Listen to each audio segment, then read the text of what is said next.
Hi, my name is Natasha Benjamin and I'm the founder of Free Your Mind CIC. So I grew up around domestic violence. I have been in the care system, lots of trouble in my childhood, and that was the thing that pushed me to create this business when I started my blog to talk about it.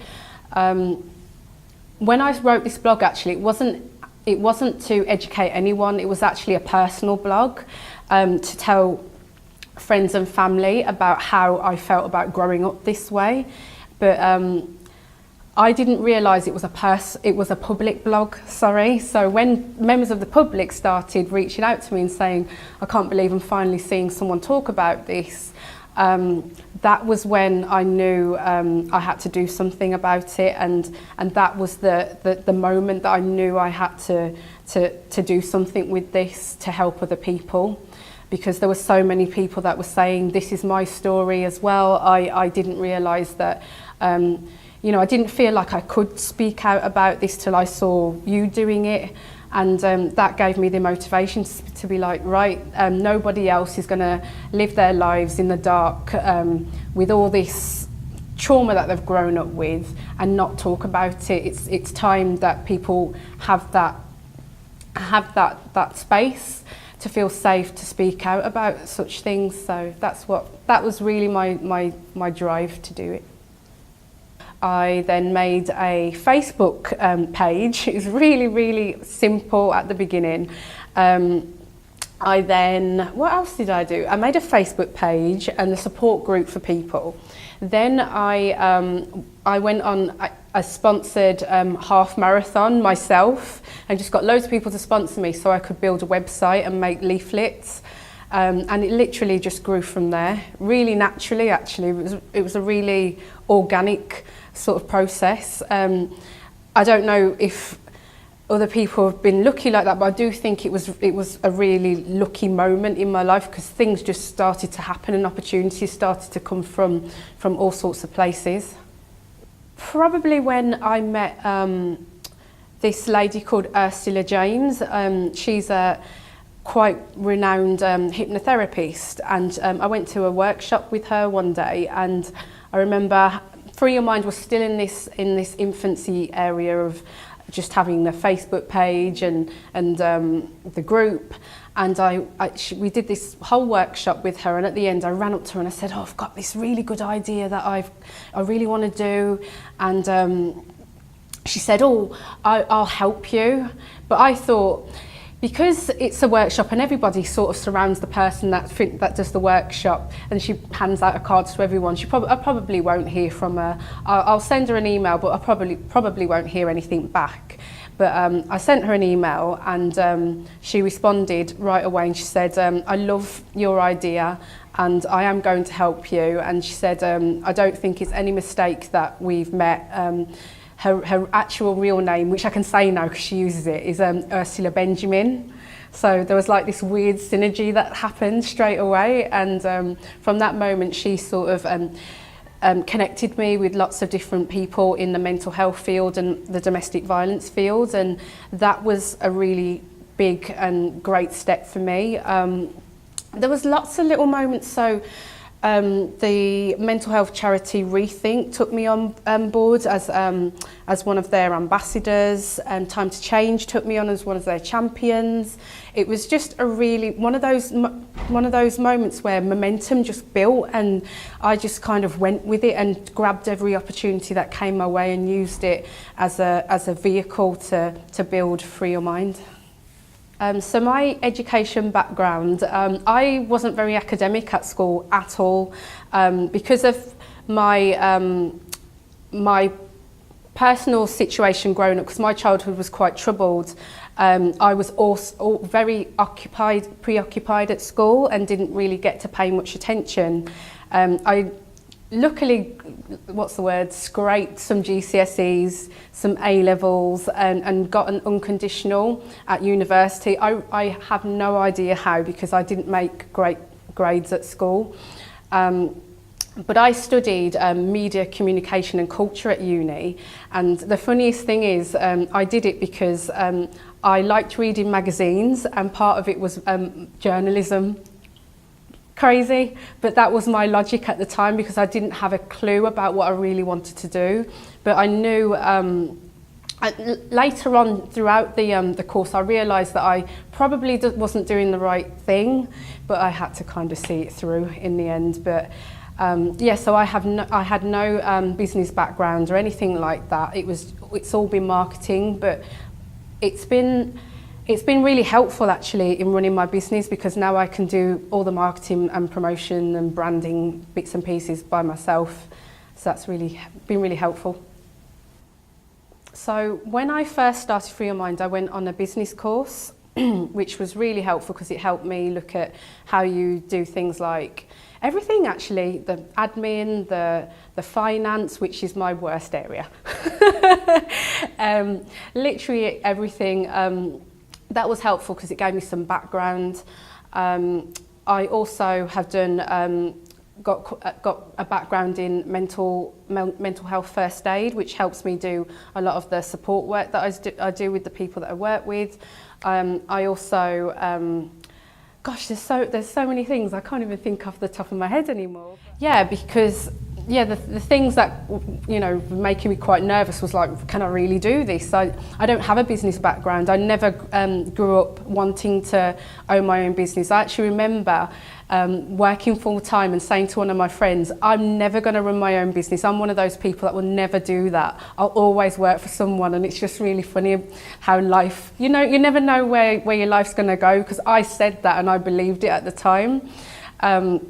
And some of the challenges are literally, building finance, making sure that you are building your business every day and you're doing things that are making it progressive, always trying to keep, ahead of, your next idea. So you're always growing and things like that. And also making sure that you've got people in your team that are as passionate as you, because that's the other thing about building your business. You'll always be the most passionate person.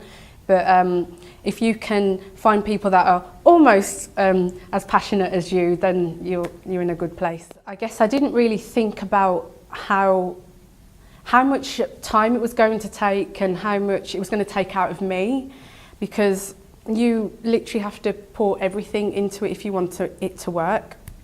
You have to have the passion for it, otherwise it's not going to go anywhere. And that's really hard sometimes, because some days you wake up and you don't want the responsibility of this business, that you've built. It's like having a child, and every day it's there saying, do something with me, and you're like, oh, not today.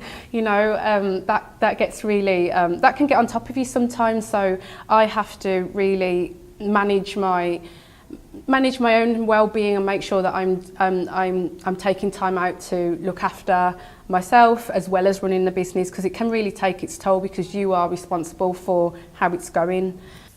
Some of the support I've received, a lot of it's been, friends and family. I've also received some really good support from the press actually, which was a big surprise. That sort of came out of nowhere. They just started to take a lot of interest in my story, and they reached out and said, can we write a story on your story? Can you come on can we come and interview on ITV and things like that, which is really nerve-wracking, but really great opportunities that I never thought I'd see come in. The support has been amazing actually, and you'll probably notice that a lot of support comes from members of the public that you've never even met that say, oh, I'm really inspired by your story. How can I get involved? What can I do? And that's really reassuring and really encouraging. Personal skills, I'd probably say I'm quite resilient. I'm the sort of person that doesn't stay down for long. I don't, setbacks don't keep me down for long. I'm quite determined. I'm quite a creative thinker. I'm quite resourceful, and when I say that, I mean things like when it comes to funding, I'll start thinking of, you know, lots of ways, lots of ideas that we can creatively create those type of avenues and things like that. And I'm also quite intuitive about what I do with Free Your Mind. I go with my gut instinct when it comes to things. So, you know, lots of things might come my way, but I don't take every opportunity that comes. I literally go with a feeling, and over time, and other business owners that are quite successful, I've asked them, you know, that one thing that they used to you know, keep going for such a long time, and they say they follow their gut instinct, and that's something that I really take as a key for myself, because it's led me in all the right places when it comes to making the right decisions. Yeah, I mean, I don't make massive business plans, I have to admit. I'm the type of person, we definitely set goals, but I'm one of those people that, what's the word? Things will just come. I'm quite naturally enthusiastic about my business, so ideas come, and we'll just say yeah, let's go with it, and you know, we'll just make everything happen to make it happen in the end. But yeah, we do have preset plans, but we don't do it too far in advance. I do think planning ahead is important because it's good to be organised. However, I think that things change so much when you're running your own business that planning ahead is great, but you've got to also be ready to change or go with the flow if something happens. So that's why I'm not such a big planner in advance. I would say the most important thing is to deal with things, take each day as it comes, and go with that, because you're in the present at that point. And for me and my personality and the way I work, looking too far in the present just gives me too much anxiety. So I prefer to stay in the present and do the best as I can as each day as it comes.